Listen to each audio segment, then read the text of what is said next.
friends, it's Megan. Today I'm going to be sharing with you my 2022 TBR shortlist. All right, so you might be thinking, what is a TBR shortlist? Well, I'm guessing you're a reader like myself, and like myself, you probably also have a really large TBR list, right? A really large list of books that you eventually want to read. And I definitely do. So this is my short list. This is the 5 books that I really want to get through by the end of this year, because these are all books that I physically have on my shelves. And as I'm sure you've probably seen from the thumbnail, they're all monsters, tomes. I think they're each over 500 pages. Some of them are very much over 500 pages. And there's still books I'm interested in reading for sure.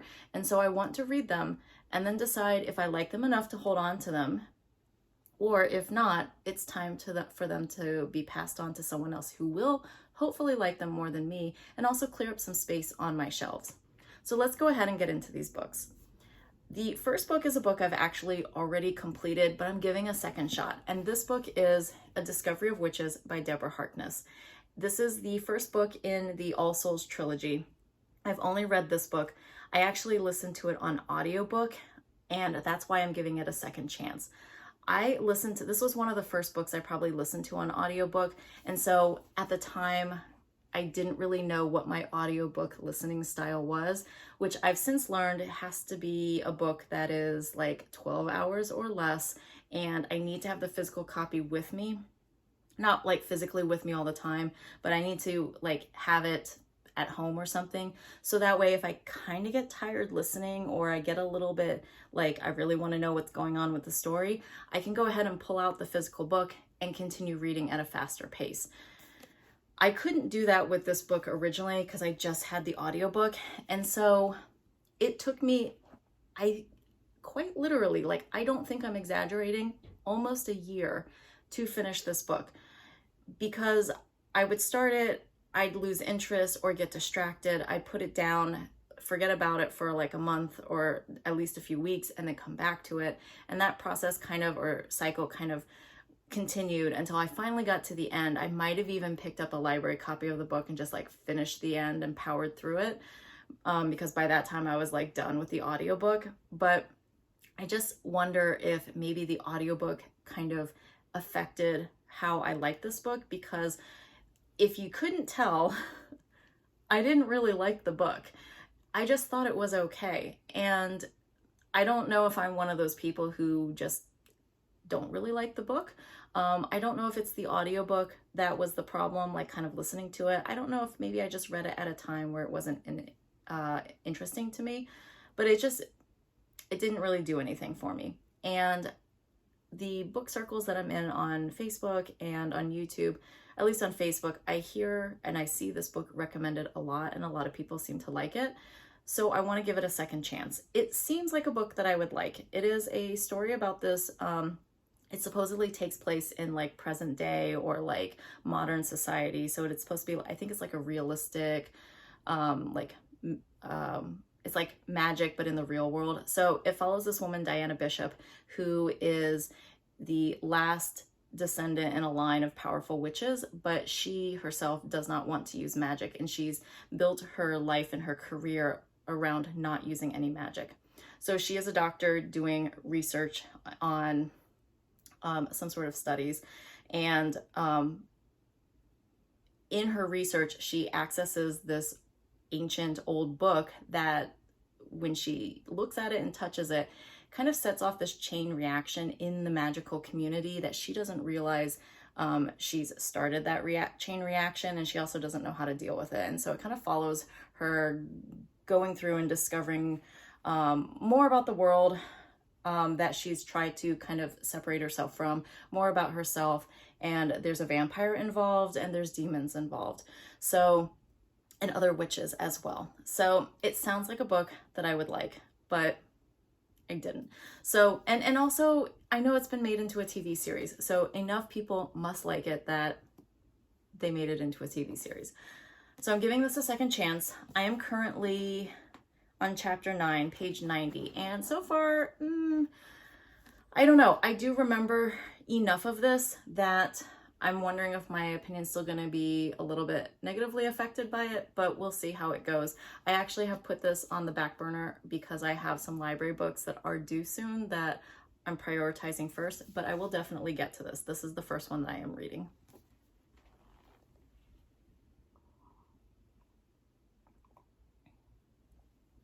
I love my Orange Bird cup. The next book is another book that I started on audiobook, and because again, I think it was during the time when I first started listening to audiobooks, I didn't know what my style was. So again, I chose another big book, and I got about, this one I only got like 30, maybe 40% of the way through, and then I lost interest. And that is Outlander by Diana Gabaldon.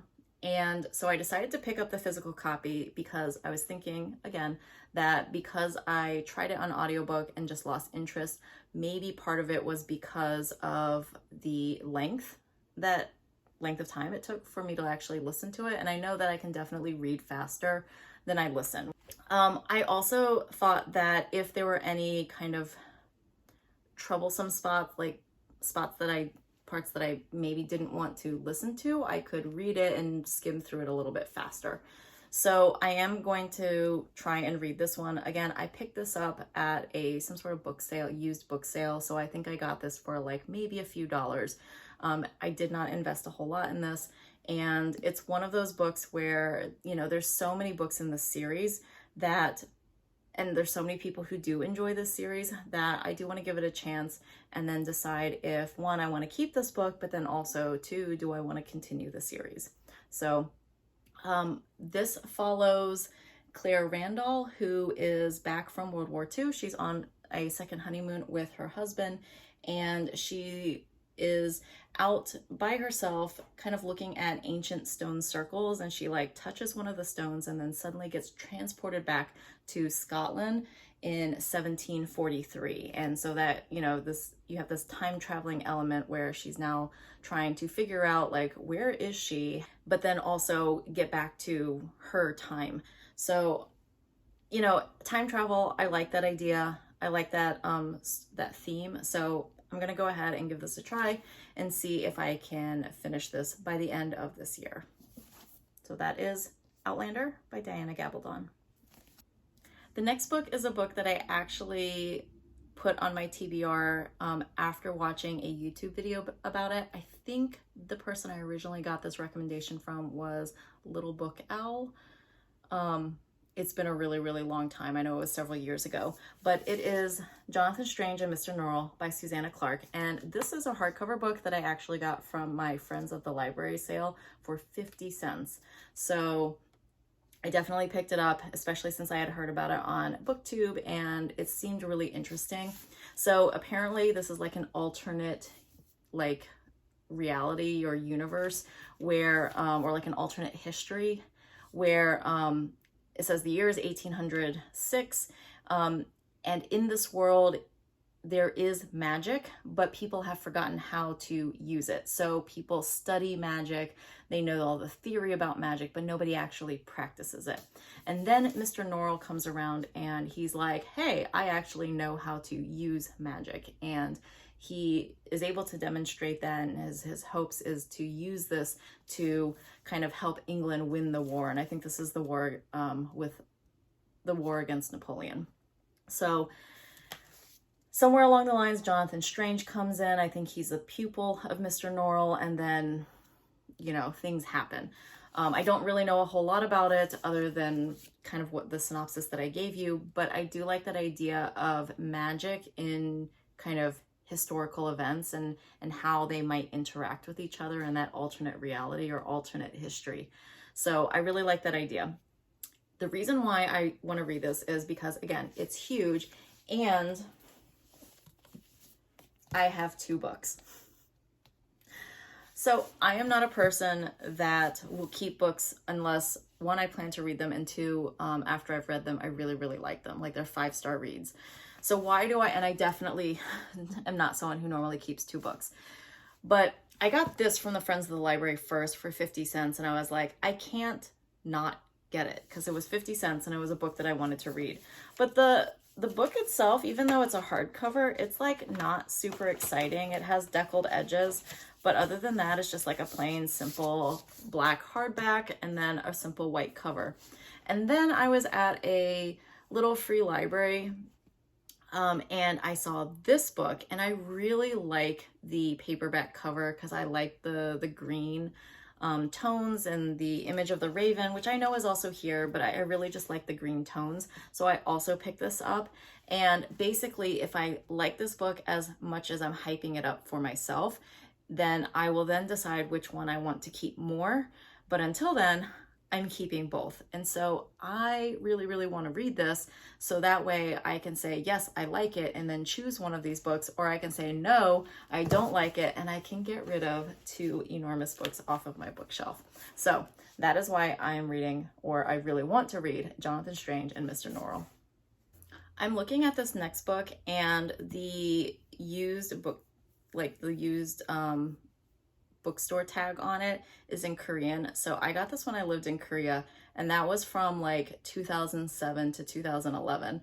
So somewhere in those 4 years I got this book, and I've held on to it since then. It is Ken Follett, The Pillars of the Earth, and this is the first in a series of books. I think the Pillars of the Earth series, but I can't remember why I got this. It's not a book that would normally appeal to me, but I think it would appeal to me now, which is why I've held on to it and I want to read it. I think this follows the building of a cathedral. And so because a cathedral can take decades to build, lifetimes to build, I think it follows several families through different generations. And that is really intriguing to me. I have really been getting into more like character-driven, family-driven storylines recently, and so I do want to read this, but I will say that it does kind of step me out. It does kind of bring me a little bit out of my comfort zone, because I don't normally gravitate towards these kind of epic stories of families that are not like fantasy based, and this is definitely not fantasy based. I think this is a historical fiction, again, following the building of a cathedral. So I started this. I think my biggest issue with this was that the chapters are so dang long. Chapter 2 starts on page 84. And so I'm someone who goes by chapters. Like, I like to read in chapter increments. And I will kind of keep track, which is why I like physical books. I will keep track of how many pages left I have until I get to the end of a chapter. It's kind of like my looking forward to it. So the fact that one chapter is 84 pages is really, really daunting. And I am pretty sure that there are like sections within the chapter. I don't even see them. I feel like there was, but oh yeah, there's sections within the chapter. But it's like, why is the chapter so long? Like, I understand why they're not like 2 pages long, because that would be ridiculous also. But I mean, chapter 2, right? Page 84. So I just have to get past that mindset of finishing a chapter in order to put the book down. Like, I have to move past that, and then I think I'll be able to read this. So this is probably a book that's going to take me a little bit longer, and I'm probably going to end up pushing back to later on in the year because I want to get through some of the other ones first. But this is on my TBR list for this year. Drum roll for this last book, because it is the book that's been on my TBR the longest, and it's probably one of the oldest books I have aside from books that I got from my dad. And it is House of Leaves by Mark Z. Danielewski. So how long has this been on my TBR? I found out about this book in like 2006 from a college friend who read this book and really, really loved it and recommended it to me. And I was like, cool, great. And I got the book, and I think I started it, and then I moved to Korea. So this went to Korea with me. And then it came back from Korea with me. And then I've started and DNF'd this book probably 5 times. For different reasons. It's not because I don't like this book. This is my favorite book I've never finished. So I think that says something. The format of this book, if you are not familiar with House of Leaves, which I think most people are by now, just at least the premise of it, it is a book that is supposed to be, it's a book about a man who discovers a manuscript that talks about a documentary about a house. Is that confusing? And this house is different from normal houses. The dimensions of the outside of the house and the inside of the house do not match. And so as you follow this man reading the manuscript of this documentary, and then you follow the people in the documentary, you learn that, you know, they're trying to discover how big is the inside of this house. And so this book is, the way that this book is formatted, it's like the book kind of emulates going through the house. And so there's pages of like blankness and single words, and there's a staircase and it spirals and the words spiral. And so the formatting of this book does not make it easy to read. This is not a book that I can pick up and take with me on my commute to and from work, which is where I do a lot of my reading. And I know I definitely stopped this book because it got a little bit creepy for me. Like, I was starting to get a little bit creeped out considering that it's about a house, you know?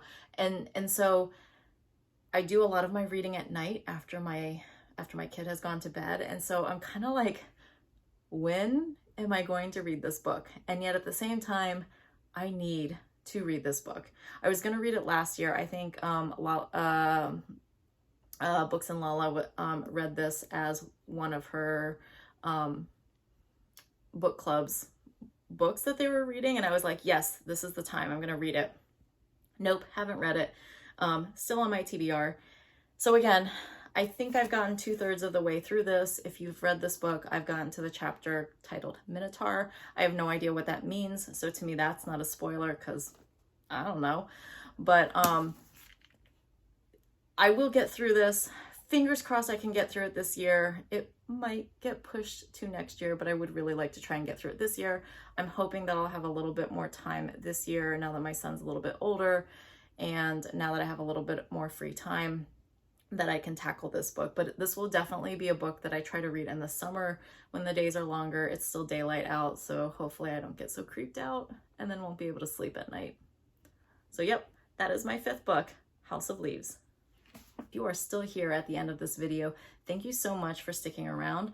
I'd love to know down in the comments below, what books are your must-read books for this year? They could be books that are newly released this year that you're super, super excited about, or books that have been on your TBR list for decades. Here's looking at you, House of Leaves.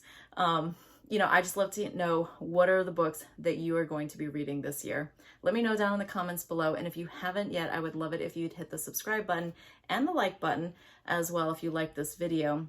I try to make videos weekly, mostly planning related videos, but I am going to start adding in more of these book related videos when I can. All right, thanks so much for watching. I'll talk to you down in the comments and see you in the next video. Bye.